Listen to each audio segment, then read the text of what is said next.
All right, homework 13.1. We've had a bunch of hard homeworks this year. This is not one of them. This should be a pretty easy homework. I'm only going to do a few problems to make sure we know what we're doing. Number 4, we want to simplify by dividing the numerator and the denominator by the same amount, which is basically dividing by 1. I want to walk through this kind of slowly to make sure we understand the process. We always want to factor the numerator and the denominator. Here we can factor out a 5 because it's a common factor. 5 times x is 5x, 5 times 2 is 10. And in the denominator, these have a common factor of 15. Now, we can divide both the numerator and the denominator by 5. And what we're really doing is we're dividing by 5 over 5, which is dividing by 1, which doesn't change it. So this will be 1/3. We can also divide by x plus 2. So we're dividing by 5x plus 2 over 5x plus 2. And so what we'll end up with is 1 divided by 3. Just 1/3. That's all that's left, because the x plus 2's cancel, and we divide by 5, we get 1/3. But there is an excluded value at -2. So this is only equal to 1/3 when x is at -2. The reason that is because when x is -2, we get 0 over 0, which is undefined. Everywhere else, we'll get 1/3. For instance, when x is 10, we get 50 plus 10 is 60, divided by 150 plus 30 is 180, and dividing by 60 gets us 1/3. So this will always equal 1/3 unless x is equal to -2. In number 7, let's make sure we know how to do this. This is one of the harder kinds to factor, and I'm going to show you the way we've been doing it, and then also another way. Because there is a 2 in front of the x squared, and because there is no common factor, we need to do factoring by grouping or some other method. And the way it works is we multiply 2 times 5, that's 10. We need to find two numbers that multiply to make 10 that add to be 11. So 10 and 1. And that tells us how the x's split up. So it's going to be 2x squared. It's how these 11x's split up. It's plus 10x, plus 1x, plus 5. And now we can factor this by grouping. This is 2x times x plus 5. The common factor here is 1 times x plus 5. And so they both have an x plus 5. This is 2x plus 1 times x plus 5. So we have our 2x plus 1 times x plus 5. Now, for easy ones, like this is actually like the easiest kind of hard kind that we could have.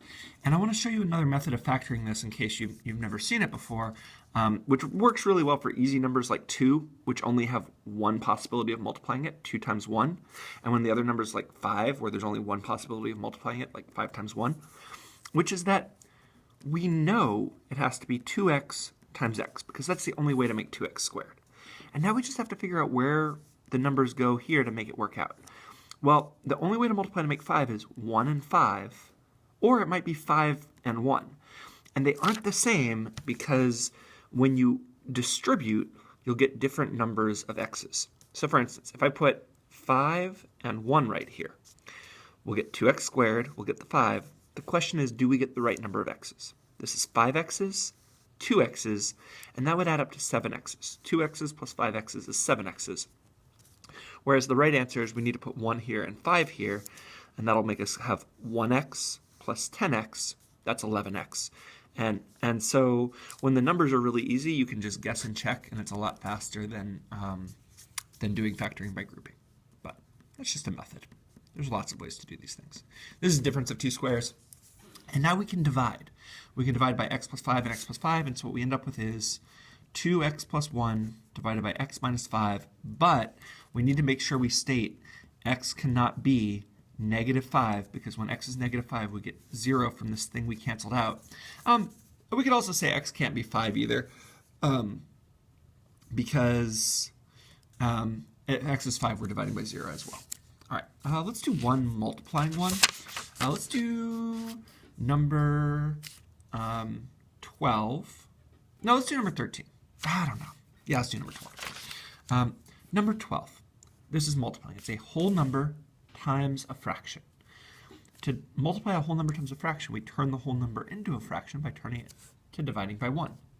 If we were adding, we would have to get a common denominator, but when you're multiplying, you just multiply straight across. It's better to leave this factored than to multiply it out. You'll see why in a second.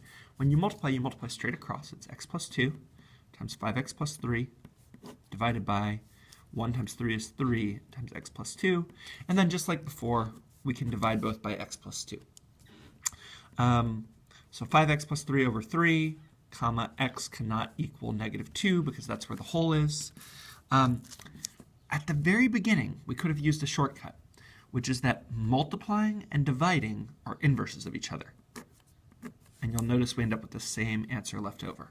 5x plus 3 over 3, but x can't be negative 2 because we would be dividing by 0. The last one we're going to look at is problems like this. We'll do one of these. 20 is being divided by x times 5. This is a rational equation. We've got an x in the denominator. And you can't solve things when x is in the denominator. And so what we're going to do is we're going to multiply by x. You cannot multiply by 20. It's not dividing by 20. It is dividing by x. So the only way to cancel that out is multiplying by x. So 20, multiplying and dividing cancel out. 20 equals 5x. Divide by 5, x equals 4. So that's it. In this type of problem, just like in square root equations, we need to check our answer at the end. It's possible to have extraneous solutions of these. Remember with square root equations, the reason is because you can't have square root of a negative. Also, when you square both sides, it makes an issue. With this, the issue is that you can't divide by 0, and that's the only thing you have to check for, is does this make you divide by 0? Well, 20 divided by 4 isn't dividing by 0. You don't even need to check does it get the right answer. You're just looking to see did it make you divide by 0. If it did, it would be an extraneous solution. But in this case, it is not. It works. So that's it. Easy homework. Good luck on the rest of it.